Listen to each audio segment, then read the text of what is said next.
eu não falei foi a Kainara, que a Kainara entra aqui pelo link direto, eu não percebi que tinha entrado, Kainara. Seja bem-vindo. Todos sejam Bom bem-vindos. dia. Vocês devem estar vendo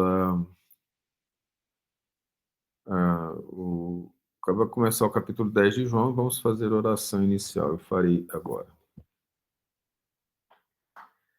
Querido Senhor Jesus, luz de infinito amor, nos abençoe.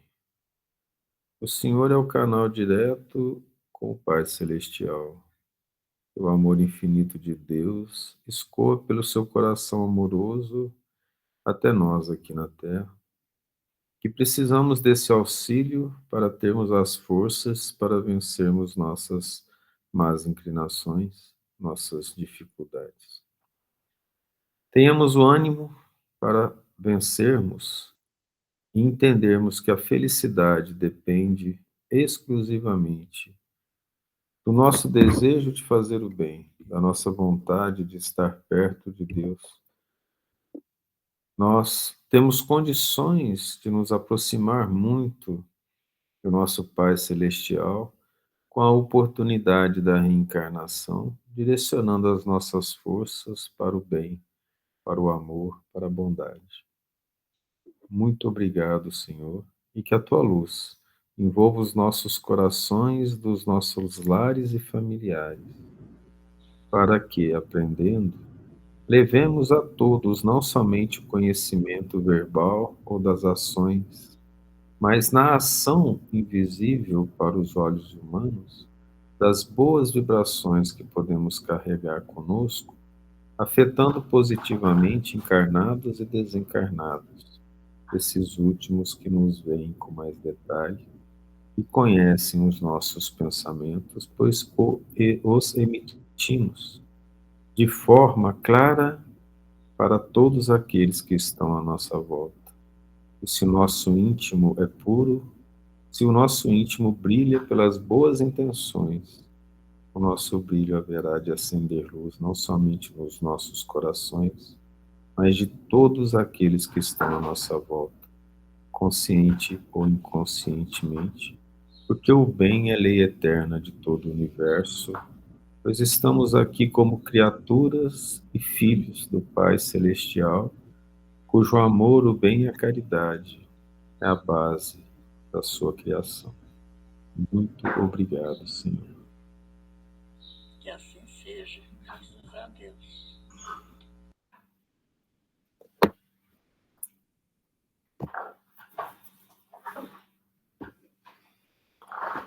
Bom dia, Bruno, Maria Eduarda, devem estar juntos, né?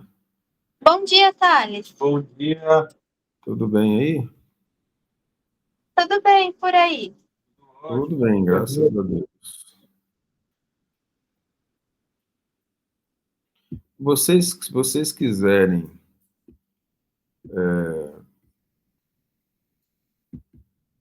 acompanhar, eu vou colocar aqui para gente ler antes de começar uma lição do livro do Emmanuel, que comenta a Bíblia. Vocês devem estar vendo aí, né? Ele foi colocado no grupo. Está meio escuro aqui, porque foi de manhã, Maria fotografou, Maria Tereza, e colocou aqui para a gente ler hoje mesmo. Essa é uma lição muito bonita, bem interessante, antes da gente começar o João. Antes disso, eu quero mostrar para vocês como que a nossa casa hoje, aqui em Torre de Pedra, está feliz. Ó. Nós temos ali, ó, o tour. Dona Ana, seu Wilson, seu Emanuel, Dona Maria Clara, Dona Carla. Retorno. Muito mais gente para vir para cá, hein? Não pode esquecer disso. Já venham preparados para fazer o estudo juntos. Então, essa leitura aqui, ela nos chamou muita atenção. Hoje a gente decidiu compartilhar. Regozijemo-nos sempre Regozijai-vos sempre. Paulo 1 Tessalonicenses, a carta aos Tessalonicenses 5,16. Paulo passava pelas cidades e criava as igrejas. E aí depois ele se correspondia com as pessoas das igrejas, mandando as cartas para exortá-los ao bem, para chamar atenção sobre determinadas circunstâncias da vida, inspirada pelos bons espíritos. E essas cartas de Paulo foram publicadas, né? Por isso que a gente fala Tessalonicenses, significa a primeira carta de Paulo aos Tessalonicenses. O texto evangélico não nos exorta ao júbilo somente nos dias em que nos sintamos pessoalmente felizes. Assevera com simplicidade, regozijai-vos sempre. A gente se sentir feliz sempre é a ideia do texto.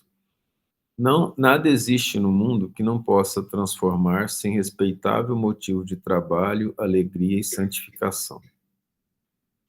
E a própria natureza, cada dia, exibe expressivos ensinamentos nesse particular. Depois da tempestade que arranca raízes, mutila árvores, destrói ninhos, enlameia estradas, a sementeira reaparece, o tronco deita vergônteas novas, as aves refazem os lares suspensos e o caminho se coroa de sol. Somente o homem, herói da inteligência, guarda consigo a caratonha do pessimismo, por tempo indeterminado, qual se fora gênio irado e desiludido, interessado em destruir o que lhe não pertence. A ausência continuada de esperança e de alegria na alma significa evolução deficitária. Por toda parte há convites à edificação e ao aprimoramento, desafiando-nos à ação no engrandecimento comum. Vamos contar uma historinha aqui, parar o texto, para lembrar o pessoal aí mais antigo, da época do Windows, em que a gente estava digitando as coisas, as planilhas, quando o velho apagava. Nunca aconteceu com ninguém esse negócio? Você está fazendo um trabalho, quando ele apagou, você perdeu tudo. Aconteceu isso várias vezes comigo.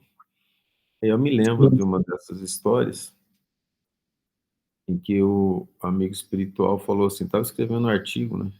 Ele falou assim, que bom que apagou. Eu falei, foi? Eu falei, agora você pode escrever melhor. Eu falei, obrigado. Mas olha o que ele estava falando, exatamente o que esse texto está falando. Deu problema, recomeça. E recomeça com felicidade, com ânimo, com alegria. Aí teve uma vez que eu perdi o conteúdo do meu computador, quase todo. E aí me veio isso na cabeça, falei, que bom, agora você pode refazer melhor as coisas. Isso é uma maneira da gente encarar as coisas, da gente encarar a vida. E o ditado popular fala isso, se te jogarem limões, faça uma limonada, se te jogarem pedras, faça uma casa. É claro que o significado é esdrúxulo, dá o pé da letra, mas extremamente profundo quando consideramos as bases disso. Ninguém é tão infeliz que não possa produzir alguns pensamentos de bondade. Isso é muito importante, gente, porque a gente estando pessimista ou não estando com bom humor, os amigos obsessores se aproveitam disso, se alimentam da raiva, da tristeza e dificulta a nossa ligação com o bem, mas um pensamento de bondade é uma oração. Nem tão pobre que não possa distribuir alguns sorrisos e boas palavras com seus companheiros na luta cotidiana. Tristeza de todo instante é ferrugem nas engrenagens da alma. Lamentação contumaz é ociosidade ou resistência destrutiva. Prestemos atenção na profundidade psicológica dessa frase. Lamentação contumaz. Pessoa que se lamenta sempre, mesmo com um sorriso no rosto, normalmente é um sorriso amarelo.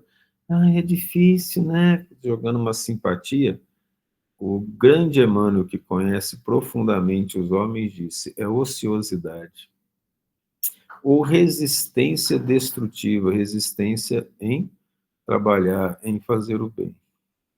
É necessário acordar o coração e atender dignamente a parte que nos compete no drama evolutivo da vida, sem ódio, sem queixa, sem desânimo. Sem ódio, sem queixa, sem desânimo. A experiência é o que é. Nossos companheiros são o que são. Cada qual de nós recebe o quinhão de luta imprescindível ao aprendizado que devemos realizar. Ninguém está deserdado de oportunidades em favor de sua melhoria. Aqui a nossa ansiedade quer que a oportunidade aconteça em alguns minutos, não é mesmo? No máximo 24 horas. Olha só, para resolver esses problemas, a grande questão é obedecer a Deus, amando-o, e servir ao próximo com boa vontade. Para qualquer problema, apenas de forma diferente, o Emmanuel escreveu aqui o que o Cristo falou: ama a Deus sobre todas as coisas e o próximo como a ti mesmo. Quem solucionou semelhante problema dentro de si mesmo, sabe que todas as criaturas e situações da senda são mensagens vivas em que podemos recolher as bênçãos do amor e da sabedoria, se aceitamos a lição que o Senhor nos oferece.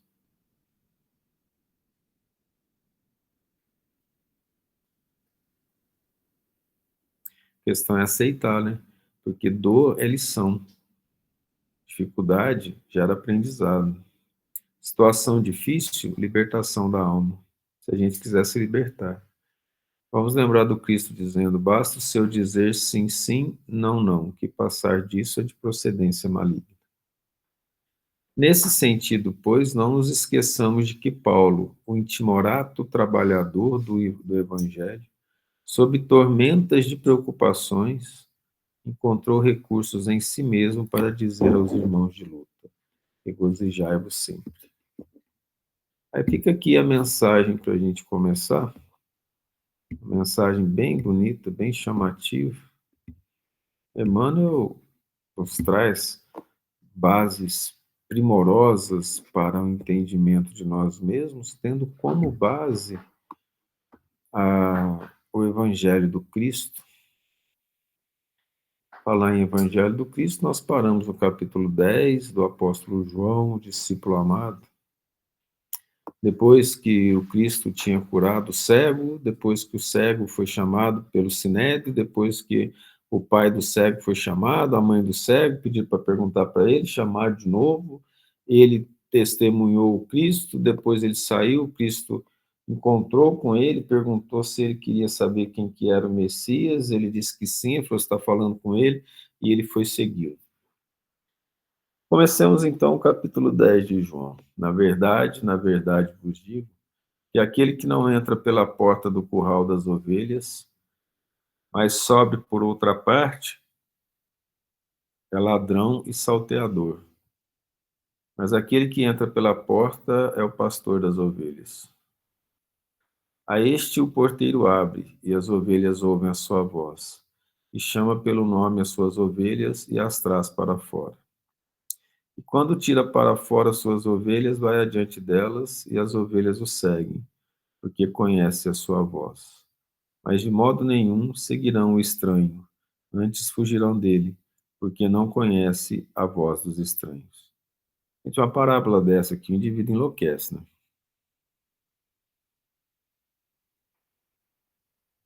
Alguém lembra que estava falando a parábola? Na verdade vos digo, que aquele que não entra pela porta no curral das ovelhas, mas sobe por outra parte, é ladrão e salteador. O que significa isso? Existe um caminho. O caminho é o caminho do bem, o caminho do amor. É o caminho que Deus nos colocou para seguir, escrito na nossa consciência. O que é a nossa consciência? Sentimento íntimo e profundo do que deve ser feito. Isso está tanto dentro de nós, que já conhecemos e sabemos dos erros que cometemos, de forma mais ou menos consciente, ou através dos espíritos do bem que estão à nossa volta e nos alertam de que as nossas atitudes não estão de acordo com o que é certo. Deus não desampara ninguém. A voz da consciência é a voz de Deus a falar conosco. através dos seus enviados. Então não há ninguém deserdado em relação a isso e ninguém que pode dizer que fez algo mal sem saber que estava errado. Desde que haja uma maldade clara, peremptória e uma maldade consciente. Mas nós erramos de forma inconsciente, sim. Mas em momentos muito difíceis, complexos, seguir a consciência é a base para fazermos o bem. Só que nós aprendemos ao longo do tempo a desvirtuar a nossa consciência através de raciocínios bastante impuros, infelizes. Vamos dar um exemplo. Eu já tenho coisa suficiente para me vestir. Eu tenho várias roupas, várias blusas, mais do que 7 camisas, mais do que 7 calças e peças íntimas e o que seja.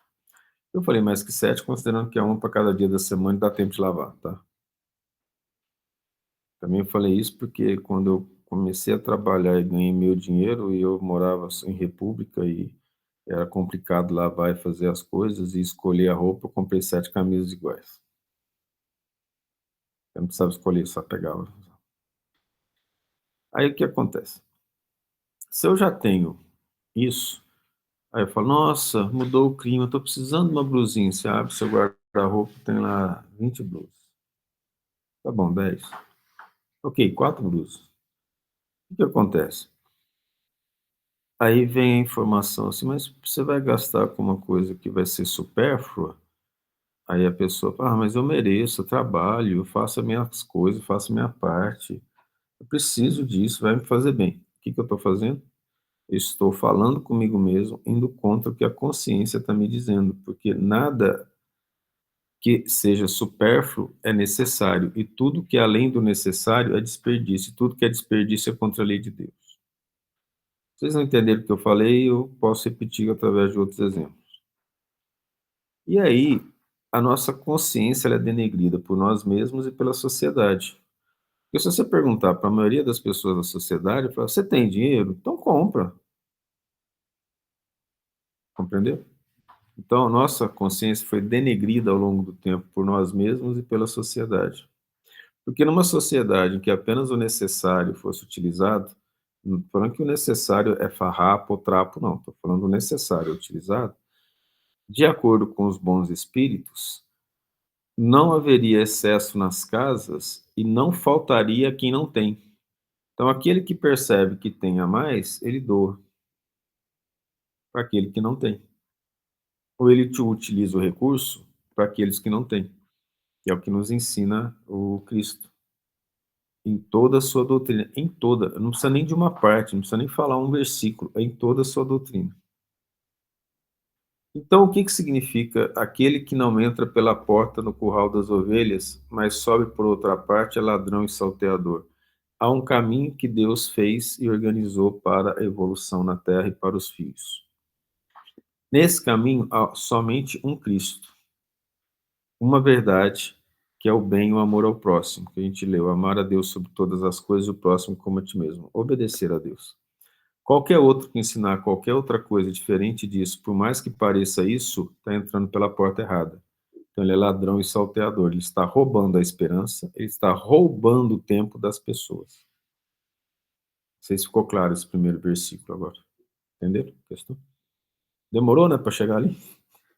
Mas é porque tem um caminho. Só existe um caminho. É um caminho, o caminho do bem, do amor. O que o Cristo falou sobre isso?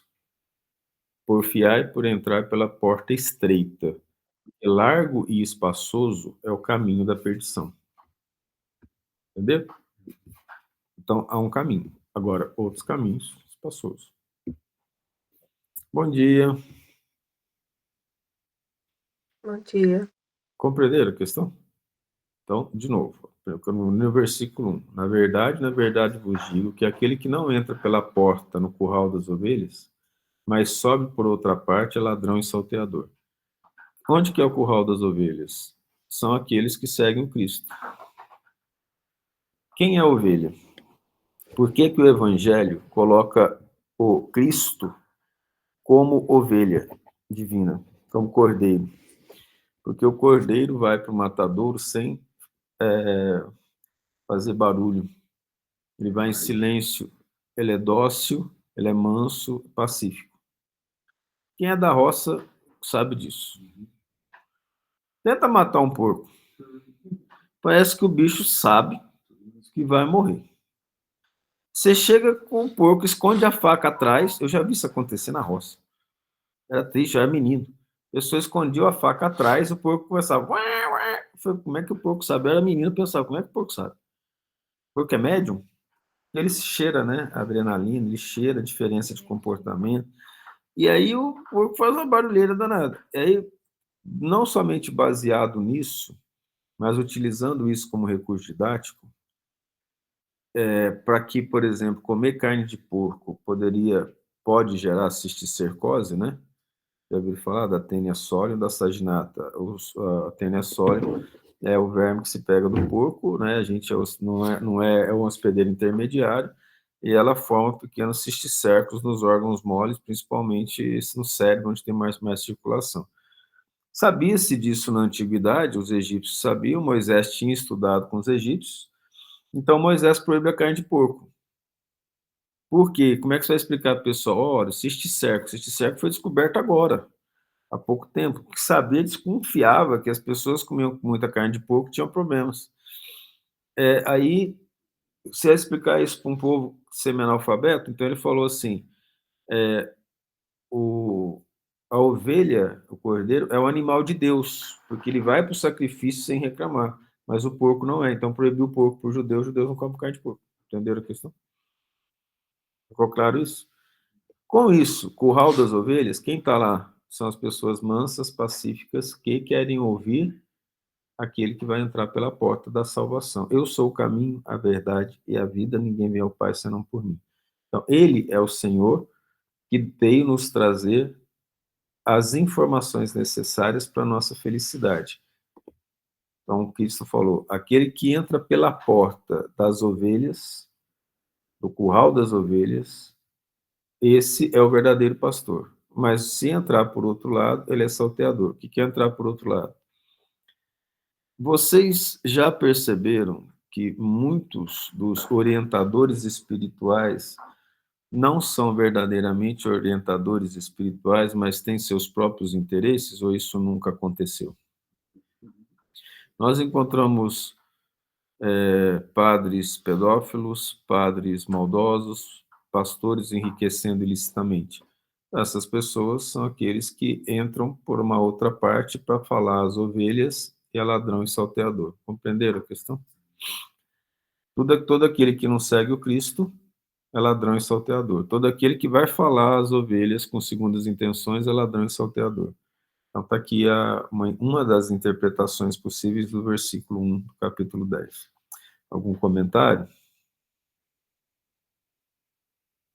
Então, tá bom. Mas aquele que entra pela porta... Oi, pode falar. Você falou que Moisés tinha esse conhecimento através da cisticercose, mas como? Por causa de mediunidade. Os egípcios, eles tinham uma... Eu não sei se todos aqui já participaram de reunião mediúnica, que o médium recebe espírito, as informações são dadas. Já participaram disso? Se não participou, quando funciona assim, né? O espírito incorpora por psicofonia, um espírito não muito bom é tratado, o espírito bom dá uma boa mensagem. Tem também os médiuns de suporte, tem os médiuns videntes, olha, estou vendo uma luz, eu estou vendo uma coisa escura, tem os médiuns audientes, que ouvem o espírito falar e falam o que o espírito falou sem incorporar. Tem os processos de materialização, de utilização de recursos de ectoplasma, ok? Isso que para nós hoje não é uma coisa muito comum, só acontece nos locais onde se busca isso de forma séria, nos centros espíritas cristãos sérios, e de uma forma não tão séria nos outros que não são tão sérios, ou em locais onde as pessoas fazem isso por diversão, com intenções menos felizes. Nos egípcios, os sacerdotes egípcios faziam isso constantemente. Eles tinham reuniões mediúnicas, eles ouviam espíritos, havia materialização de espíritos, e eles conheciam muito sobre a saúde humana, através até de estudos. Por exemplo, o que vocês acham? Existia camisinha no Antigo Egito? Existia. Eles que inventaram a camisinha, que nós chamamos de camisinha hoje, para que não engravidasse, porque as mulheres egípcias, geneticamente, tinham um quadril pequeno, e quando elas davam à luz, elas morriam. Então, para evitar engravidar até uma certa idade, eles usavam camisinha feita com tripa de porco, tripa de carneiro. Eles lavavam, costuravam para evitar. Não era, claro, como é de hoje, mas eles faziam isso. Como é que se chega a um conhecimento desse?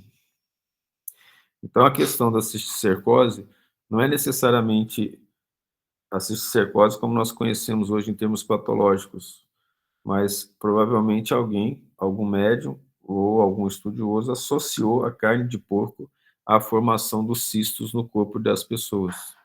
E isso, quem tem mediunidade de segunda vista, por exemplo, consegue ver. Com certeza eles tinham. Lembrando que eles eram pessoas, espíritos que vieram para a Terra há um bom tempo atrás, com o mesmo nível de mediunidade e conhecimento que eles tinham no planeta da qual eles vieram. Eles vieram para a Terra, cresceram, se desenvolveram mais, e aqueles que levaram isso a sério formaram os grupos, esses grupos fechados, que foram os grupos dos sacerdotes egípcios, onde a mediunidade era bastante comum. Eles acreditavam num Deus único, eles acreditavam, eles conheciam Jesus, na qual foi dado o nome de Ra, o Deus do Sol.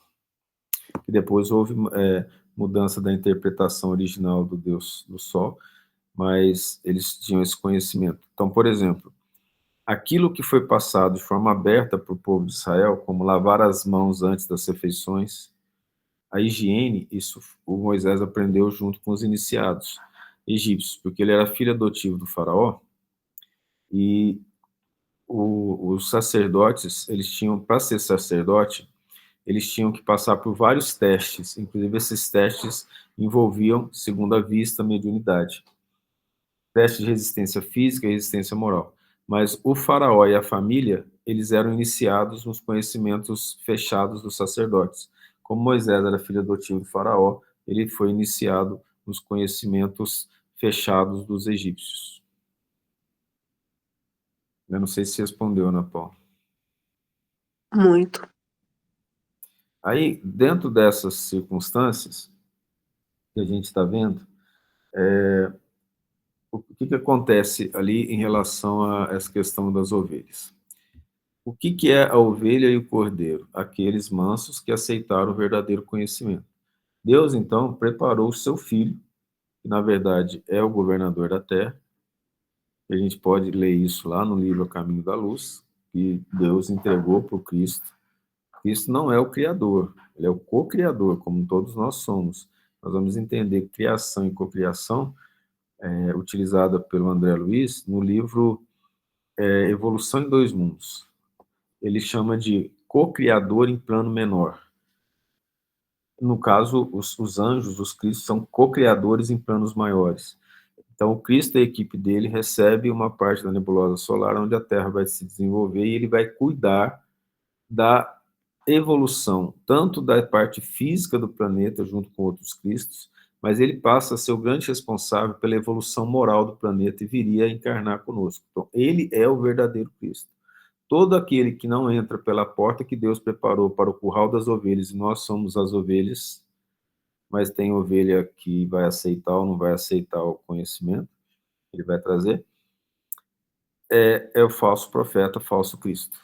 Entendeu? Esses são os ladrões salteadores, porque eles, com as palavras do próprio Evangelho, assambarcam assambarcadores da lei, né? Eles roubam as informações a seu favor, né?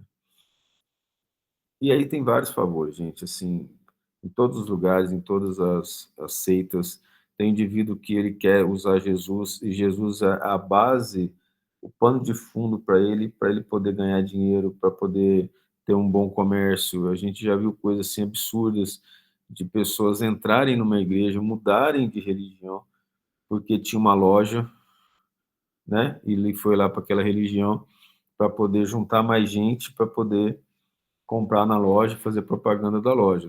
A pessoa que eu estou falando, ela contou isso. Eu fui para lá para poder fazer isso, né? Então, é com interesse. Então, o Jesus, entre aspas, não tem, para essa pessoa, um significado profundo. Ele tem um significado de vou usar o fato dos outros acreditarem em Jesus para conseguir um recurso. Não estou julgando, sinceramente. Estou dizendo que isso acontece, mas não acredito que é puro. E também nós não sabemos o quanto que a pessoa errou ou não, porque nós não sabemos a necessidade financeira dela e como que ela foi criada. Só Deus sabe.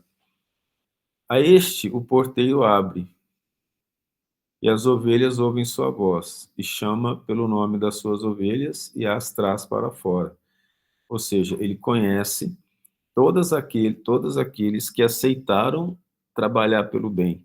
Existe uma marca nessas pessoas, elas são conhecidas.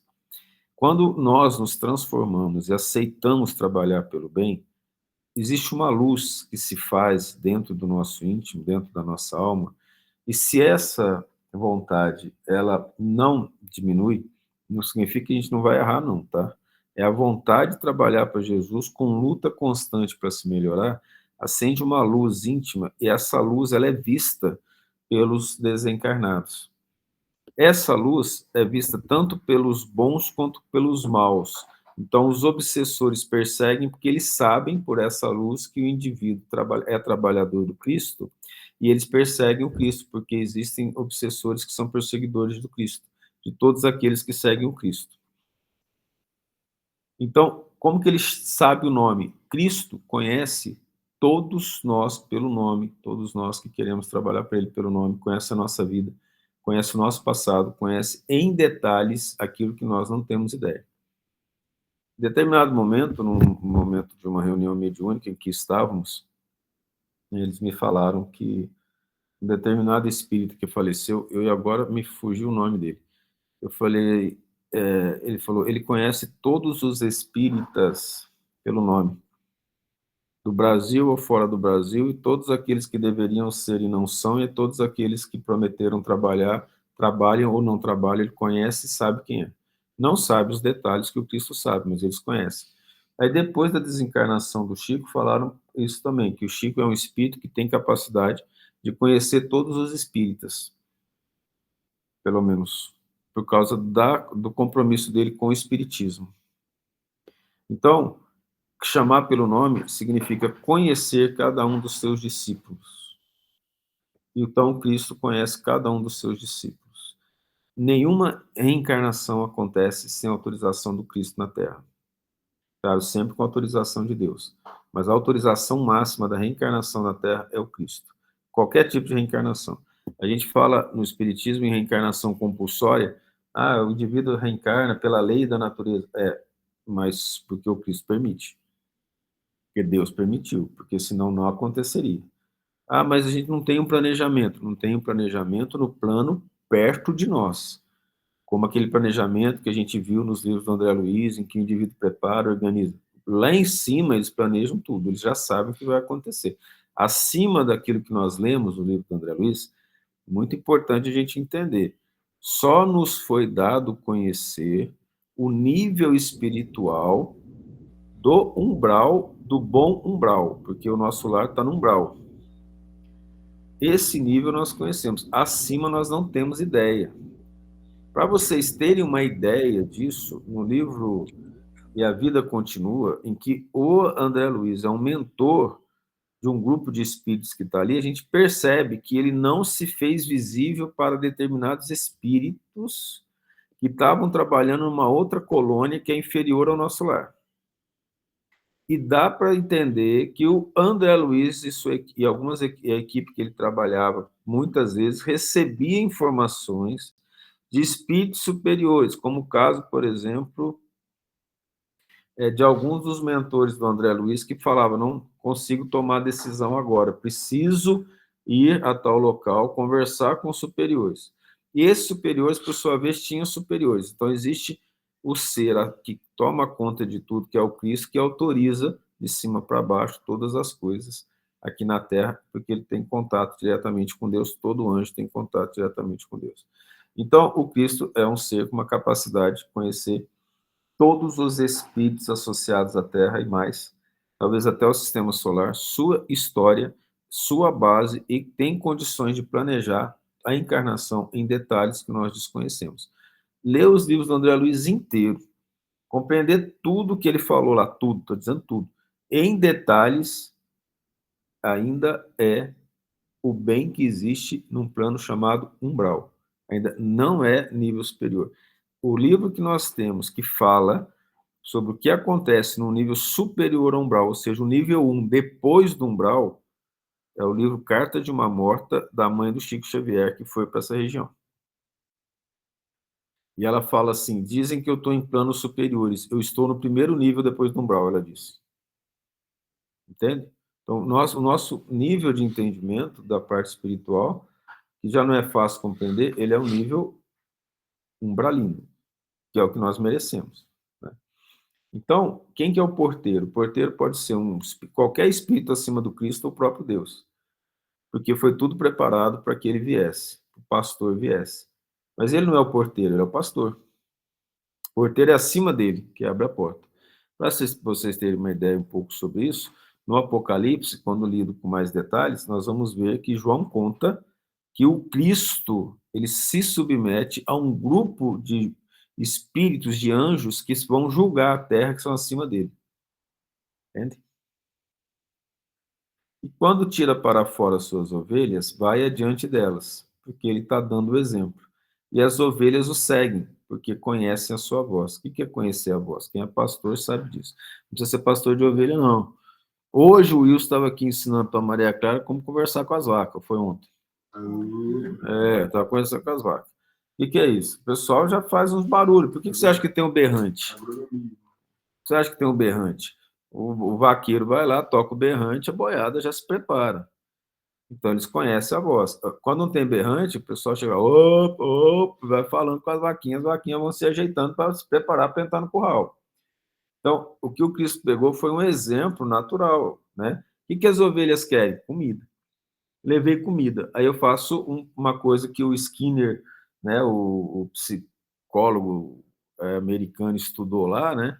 E chamou de reforço positivo. O pessoal já faz ali na roça, já faz tempo. Coxa, lá vem, o pessoal já sabe que vai ter comida. Ele acostumou o barulho com a comida, eles vêm. E qual que é o alimento que o pastor está dando, no caso, o Cristo? Eu sou o pão da vida. Compreendem? Então veja como isso aqui é profundo e interessante. É claro, é uma parábola, mas olha o significado, a inteligência do Cristo aqui, né? E quando tira para fora as suas ovelhas, vai adiante delas. Ele é o exemplo perfeito, porque então ele é que tem que ser seguido. É lá no livro dos Espíritos, qual que foi o exemplo e modelo que Deus colocou na Terra para o homem seguir, para ser feliz? Jesus Cristo. Okay? E o seguem porque conhece a sua voz, porque ele traz o alimento que essas ovelhas procuram. O alimento que a gente procura, qual que é? Paz, serenidade, tranquilidade, felicidade.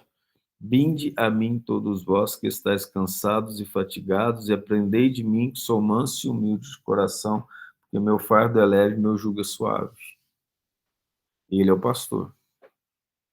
Mas essas ovelhas, de modo algum, seguirão o estranho, antes fugirão dele, porque não conhece a voz dos estranhos. Essa é muito interessante. Então, se tem alguns desses pastores que seguem outro caminho e têm seguidores, eles não são ovelhas do aprisco divino. Eles não apresentam a luz característica daquele que segue o Cristo, daquele que tem vontade de fazer o bem. Ele não aceita. Imediatamente a pessoa percebe que aquele que está falando lá na frente, quem tem juízo espiritual, fala assim, isso não está certo. Esse comportamento está equivocado. Forçar para ter adeptos, para poder ter mais dízimo, não está correto. Então, eu não vou seguir esse pastor. Compreende a questão? Entenderam? Eu não estou falando mal do dízimo. Estou dizendo assim, se a briga for ter mais gente, não para trazer para o Cristo, mas para poder ter mais dízimo, não está correto. Certo? É isso. Não concordo com ele, mas não estou aqui julgando e nem tenho condições de falar isso, mas só estou apenas colocando esse exemplo. Tudo aquilo que foi ensinado com interesse próprio, o indivíduo, de certa maneira, ele é falso Cristo. Ele é falso profeta. Tudo aquilo que foi ensinado com interesse de projeção pessoal, por mais que a pessoa tenha boa vontade, ela não está trabalhando diretamente para o Cristo. Aí as pessoas podem falar, temos que fugir dessas pessoas? Às vezes não, temos que ajudar. Temos que fazer parte ali, porque a pessoa não está nem sabendo que ela está fazendo assim, mas ela não está agindo com má intenção. A questão agora, que o Cristo fala aqui, talvez com mais detalhes, é a questão daquele que age realmente com má intenção. Porque aquele que se diz Cristo, que se diz missionário, de acordo com Cristo, ele não é. De acordo com o Evangelho segundo o Espiritismo, ele não é. Então, o missionário trabalha sem se preocupar com o seu personalismo.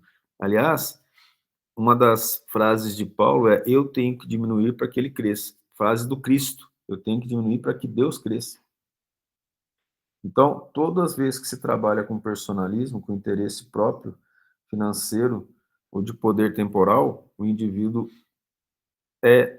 está fora do verdadeiro caminho. Algum comentário?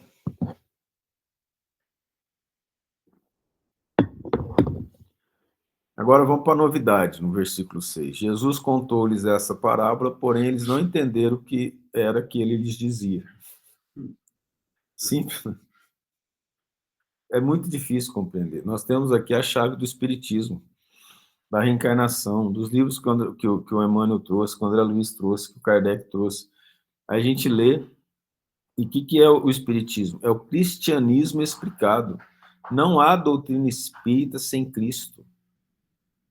Não há, e é difícil compreender por que boa parte dos centros espíritas não estudam o Evangelho do Cristo. Estudar o Evangelho segundo o Espiritismo é estudar o Evangelho, as partes do Evangelho que didaticamente o Kardec organizou. No entanto, a importância do Evangelho é tão grande, existe uma coleção dos livros do Emmanuel, feito pelo Chico, com comentários do Evangelho. Explicações detalhadas, como a gente leu hoje, do Regozijai-vos. Mas o que nos impede de estudar a Bíblia? De estudar o Evangelho. Então, não tem Espiritismo sem Jesus. Se alguém diz o contrário, não é espírita, não entendeu o Espiritismo. O Espiritismo, segundo Allan Kardec, é uma ciência. Como ele diz, como qualquer ciência da época dele, século XIX, gasta-se um bom 2/3 da vida para compreender qualquer ciência. Pela quantidade de conhecimento de hoje, mais que uma vida para conhecer qualquer ciência bem. Se necessário, veja que o Kardec falou, 2/3 da vida para conhecer qualquer ciência, o Espiritismo é uma ciência que ainda tem um conhecimento profundo, elevado e muito grande, porque ele envolve todas as ciências. Imagina alguém que acha que conhece o Espiritismo sem ler. E aí cabe a nós perguntar para a gente mesmo, né? Quanto que eu estou lendo, quanto que eu estou estudando. Porque a questão de ler, gente, ela é complexa no seguinte sentido, ó. Se você não ler, você vai aprender como?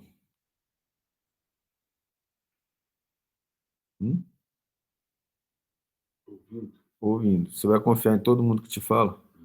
Você quer pegar a interpretação do outro, não a sua própria? Ah, mas eu quero ouvir todo mundo. Não é mais fácil ler e discutir do que sair cada ano um centro espírita diferente? Você compreende? Então, é importante a leitura e o estudo. Aliás, é o estudo. Você pode estudar a natureza, pode estudar o comportamento humano, mas sem a leitura não tem como. Então, o que dizer, então, das pessoas que falam alguma coisa em nome da doutrina, em nome da doutrina espírita, sem ter lido pelo menos os 5 livros da codificação? Estou dizendo lido, não estudado. O irmão Divaldo, que faleceu essa semana, conta uma história a relação dele com a Joana de Ângeles, que em determinado momento a Joana de Ângeles é a mentora espiritual dele, foi mãe dele numa das mais de uma reencarnação. Fala assim, Divaldo, eu preciso que você leia o Livro dos Espíritos. O Divaldo já tinha lido. Aí ele pensou, ele conta, né? Ele pensou, ela está me mandando ler, deve ser porque tem alguma coisa que ela vai me informar que eu preciso saber, né? Aí ele leu rapidinho, falou, olha, já li. Ela falou, então, leia de novo. Ele falou que foi assim, meio ressabiado, mas leu de novo. E ele percebeu, ele conta, e ele aprendeu mais coisas, e achou interessante. Agora, né, ela vai falar qual que é o interesse dela. Já li o Livro dos Espíritos, como você pediu, de novo. Ela falou, então agora leia de novo. Aí ele falou que ficou muito ressabiado. E falou, mas vou ler, né? Se ela mandou, ele ainda usou assim, se a Joana manda, ou se as pessoas mandam, eu faço. Ele disse assim, pessoas superiores, né, os espíritos. Ele foi, leu, lá pela terceira vez, né, e já foi assim, já não sabia mais o que ele ia receber da Joana de Anjos, depois que ele tivesse lido pela terceira vez. E li pela terceira vez, Joana, ela, lê de novo. Ele falou que já foi meio bravo. Leu pela quarta vez, falou, já li 4 vezes, agora, leia de novo. Aí depois que ele leu a quinta vez, ele falou bravo assim, já li pela quinta vez, vai me mandar ler de novo? Ela, não. Ele falou que ficou aliviado, ela falou, agora você estuda. Porque ler é diferente de estudar. Ler é diferente de estudar. Eu sei disso. Eu sei disso. Quando eu falo eu sei disso, não é porque eu sei porque a história foi contada. É porque eu resolvi, para dar as minhas aulas, ler o livro toda vez que eu fosse dar aula. Então, como eu dei vários anos de aula, por exemplo, histologia, eu li o livro principal da histologia, nos 8 anos que eu dei histologia, eu li 8 vezes. Nos vários anos que eu dei embriologia, eu li o livro nesses vários anos. Então, toda vez que eu ia dar a matéria, eu li o livro. E a gente não absorve tudo. E eu vou falar para você que na 8ª vez, na 10ª vez, você ainda aprende, você ainda associa alguma coisa. Estou falando de livro científico. Livros do André Luiz, eu acho que eu já li mais de 16 vezes. Agora estou começando a estudar. Não rende. Não rende. Por quê? Porque eu estudei, aí passou um tempo, demorou uns 3 dias para estudar de novo, tive que ler de novo para poder lembrar, faço as anotações, estou tentando pegar os detalhes. Então, eu recomecei a ler os livros do André Luiz, agora estudando, fazendo anotação, organizando os raciocínios, para que eu possa estar em melhor condições de falar sobre eles e entendê-los. Então, essa questão do entendimento é complexa, e os apóstolos não entenderam o que o Cristo falou. Uma parábola dessa, aliás, dá uma lida na parábola dessa. Aí você pega uma pessoa que fala assim, eu já li a Bíblia umas 3 vezes, você entendeu quantos? Nenhuma. Porque se você lê uma coisa dessa aqui, se você não parar para meditar no que foi falado, você não sabe o que está escrito. Então, é bem interessante. Você pega aqui, eu leio o versículo 1, tá, na verdade. Aí eu li aqui assim, e eles não entenderam o capítulo, eu também não. Será que ele vai explicar? Tornou, pois, Jesus a dizer-lhes, em verdade vos digo que eu sou a porta das ovelhas. Agora ficou claro. Ele é a porta. É ele que veio em nome de Deus para trazer o bem, para trazer o amor, para trazer isso. Todos quantos vierem antes de mim são ladrões e salteadores, mas as ovelhas não os ouviram. Aí você vai falar, mas quer dizer que os profetas que vieram antes, os profetas vieram antes do Cristo eram ladrões e salteadores? Pela explicação que nós demos, era. Assim como nós aqui mesmo somos ladrões e salteadores. Porque, como nós falamos do Cristo pelas nossas imperfeições, e as nossas imperfeições, elas estão associadas ao que nós falamos, mesmo sem intenção de errar, nós erramos. Então, só tem um verdadeiro orientador, o Cristo. Compreende? E aí, todo aquele que faz com vontade e determinação está no caminho, mas só há um Cristo, só um verdadeiro. Por isso que nós falamos, tem aqueles que são claramente interesseiros, conscientes, esse não devemos nem chegar perto. Há aqueles que querem trabalhar pelo bem, vamos trabalhar junto. Entenderam a questão? Isso sim é interessante, porque ele falou assim, ó, todos que vieram antes de mim são ladrões e salteadores. Aí ele fala, eu sou a porta, se alguém entrar por mim, salvar-se-á, e entrará e sairá e achará pasto, ou seja, o alimento. Pasto, você sabe que é um sinônimo de comida, né? De alimentação. Compreende? Viram a profundidade disso? Muito interessantíssimo. Por que isso? Porque o Cristo deixa bem claro, todo aquele que falar de mim ainda vai falar com erro aqui na terra. Ele ainda vai ser ladrão e salteador, porque a gente não tem como falar com certeza das coisas. Por isso que na nossa oração, quando eu faço um Pai Nosso, eu termino dizendo assim, amém, assim seja. Aí, quando eu faço qualquer outra oração, nós fizemos esses dias uma oração para uma pessoa que estava com câncer. E nós terminamos e passei a dizer há um bom tempo, muito obrigado. Eu não falo assim seja. Por quê? Porque a gente pediu para a pessoa melhorar, para a pessoa receber a ajuda dos bons espíritos. Ela vai receber. Nós temos certeza disso. Agora, quanto a melhorar como e quando, nós não sabemos. Como é que eu vou falar assim seja? Ou seja, aquilo que eu falei seja feito? Sendo que eu sou imperfeito? Então, a gente fica viciado em falar amém, assim seja. Você tá louco. Eu falo uma coisa para uma pessoa, eu falo assim, vai com Deus. A pessoa, assim seja. O desejo é que seja que a gente vá com Deus. Mas nós sabemos que por trás da palavra tem as intenções. Se a minha intenção não for perfeita, eu não acho que deveria ser assim seja. Mas com boas intenções, sim. Vocês compreendem? Então, eu não estou falando que deve ser feito, não. Estou falando do meu raciocínio sobre as coisas espirituais por causa da nossa imperfeição. Aonde que eu aprendi isso? Alguém tem noção aí? Entra aí na conversa. Onde vocês acham que eu aprendi sobre isso? No livro O Homem que Calculava, de Malba Tahan, que ensina matemática. Lá, os árabes falam assim, depois que eles conversam, eles falam assim, eles dão uma opinião, e depois que eles dão a opinião, o sábio deveria falar no islamismo. Alá, no entanto, é mais sábio. Aí o Malba Tahan comenta assim, vocês percebem o grau de... Ele não comenta dessa forma, estou dando a ideia. O grau de prepotência da pessoa que fala, porque ele fala somente Alá sabe mais que ele, porque sobre essa opinião, aqui na Terra, tirando Alá, é ele quem sabe. Porque isso significa quase um assim seja. Aí isso me fez repensar, juntando com a Bíblia, essa história dele, que eu concordei com ele. Eu falei, não é só Alá, né, que é mais sábio, mas outras pessoas podem ser mais sábias. Então, como as nossas intenções, por mais que a gente queira ser bondoso, a gente ainda não é, pois se o for, com certeza essa pessoa está num planeta errado, que a Terra não é um planeta de anjos, não sei se vocês já perceberam. Apesar que eu estou vendo um anjinho aqui na minha frente, mas tudo bem, não é um planeta de anjos. Então, essa questão é muito importante nós entendermos a noção da realidade espiritual que nos envolve.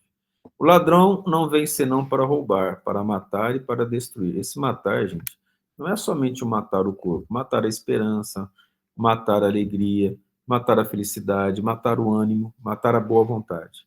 Eu vim para que tenham vida e a tenham em abundância. A vida, nós já sabemos que na explicação do Evangelho significa viver em virtudes. Eu sou o bom pastor da vida pelas ovelhas. Então, todo aquele que falar do Cristo precisa diminuir seu personalismo para que o Cristo cresça, para que o Cristo apareça. Mas todo aquele que quer aparecer mais que o Cristo, mas o mercenário e o que não é pastor, de quem não são as ovelhas, vê vir o lobo e deixa as ovelhas e foge, e o lobo as arrebata e dispersa. Aquele que não coloca o Cristo como a base do ensinamento cristão, ele é um mercenário, ele é um salteador, ele é um ladrão. Então, nós não somos nada. É o Cristo que tem que ser a base de tudo. O exemplo nosso é o Cristo.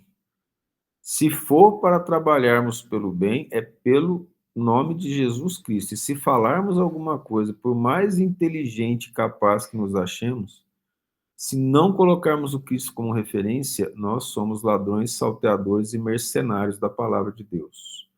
É doloroso, né? Mas é a verdade. O Cristo acabou de falar isso aqui. É a verdade que nós entendemos, pelo menos até agora. Quem que vem o lobo? Quem que é o lobo? Aí aqui a interpretação é bastante complexa e nós podemos fazer com que essa complexidade se transforme em simplicidade falando mais, não falando menos. Então, se eu dar uma passadinha rápida sobre isso aqui, aí eu estarei sendo um mau professor. Eu preciso falar isso aqui com uma certa tranquilidade. A gente faz isso na próxima semana. Um prazer imenso falarmos de Jesus, a oportunidade santa de falarmos de Jesus é abençoada. Ontem eu me lembrei do Chico, né? Que o Chico ele abriu o centro espírita dele lá, abriu o evangelho, estava lendo o evangelho, não tinha ninguém lá. Ele falou assim, não vou fazer não, não tem ninguém. O Emmanuel falou, não, abre e lê em voz alta, porque eu tô cheio de espírito aqui. Aí deu a visão espiritual para o Chico, lotado de espírito, lotado, cheio, mas bem cheio. E ele falou, lê em voz alta, porque alguns deles não conseguem compreender o pensamento. Então, lê em voz alta. Aí o Chico falava lá, passavam as pessoas, falava, o homem doido lá falando para ninguém que ele estava vendo. Então, qualquer coisa que nós fizermos, os estudos não param. Enquanto a gente estiver encarnado em condições de fazer, com gente ou sem gente. Porque a quantidade de participantes espirituais ela é imensa. Nas casas de vocês, no ambiente em volta das casas, no ambiente que nos envolve, nós sabemos pela doutrina espírita que nós estamos rodeados por uma nuvem de testemunhas, como Paulo já falou. E essas testemunhas são encarnadas e desencarnadas. Algum comentário? Ô, Thales, eu fiquei um pouco em dúvida se os ladrões e salteadores ali naquele trecho, ele se refere especificamente às pessoas e tal que se passam por Cristo, se passam como o Messias e etc. Ou também seria, por exemplo, porque eu pensei naqueles profetas mais antigos ali da Bíblia, né? Profeta Isaías e todos aqueles outros que não mencionavam Jesus, né? E também até no profeta Maomé ali, né, que veio depois. Pelo menos na concepção islâmica, né? Sim, Isaías falou do Cristo, né? Inclusive, boa parte das escrituras que fala da vinda do Cristo foi Isaías e Samuel. Mas eu entendo o que você falou e a gente fez duas explicações. Tem aqueles que fazem isso de forma consciente, esses são o que ele chamou de falsos cristos e falsos profetas. E tem nós outros todos, inclusive muito abaixo desses profetas que vieram, dos próprios apóstolos, que falaram do Cristo e falaram de forma correta, mas são imperfeitos. Então só há um único exemplo para seguir, o Cristo. É isso, é essa que é a diferença que nós fizemos entre um 880, né? Vamos colocar assim, o 8 são aqueles que conscientemente fazem isso, e o 80 é aquele que tenta se despersonalizar completamente para que o Cristo apareça, mas ainda sendo imperfeito, pode cometer seus equívocos. Tudo Ah, bem? ficou claro. Obrigado. Por nada, disponha. Vamos fazer a oração final aqui. Paz, Emanuel. Um grande abraço a todos, até mais tarde para uns e até outro dia para outros.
Até mais, gente. Tudo de bom para todos. Fiquem com Deus.